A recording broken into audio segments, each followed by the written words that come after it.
Le projet du bloc sanitaire qui était attendu à la baie ne se fera pas finalement. En effet, on attendait ce bloc-là dans le parc à Mars. On réalise finalement que les citoyens et les touristes utilisent beaucoup le bloc sanitaire du quai des Croisières. Alors, la ville de Saguenay s'est dit, pas besoin de construire ce nouveau bloc sanitaire. Un projet qui était évalué, je vous rappelle, à environ 700 000 $.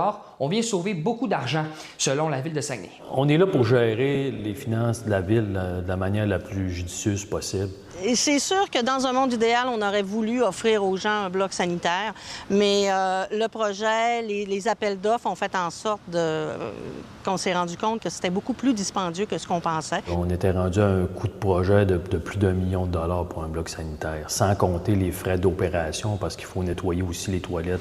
L'appel d'offres qui avait été fait par la ville de Saguenay prenait fin le 26 mai dernier. On attendait ce bloc sanitaire-là d'ici l'été 2027. Je vous dirais que dans le contexte actuel où on voit des lieux, du vandalisme, l'entretien de blocs sanitaires, c'est plus que seulement mettre le bloc sanitaire. Il faut passer plus d'une fois par jour pour s'assurer que ça soit propre. On s'est assis, on a pensé c'est quoi que les gens avaient vraiment besoin. Puis on s'est dit qu'un bloc sanitaire seul, au prix que ça coûte, c'est pas ça qu'on avait besoin. On utilise déjà le quai des Croisières pour justement comme bloc sanitaire à la baie. Les gens n'y avaient pas accès lorsqu'il y avait des bateaux de croisière. Là, maintenant, le bloc sanitaire à l'intérieur du bureau touristique est disponible.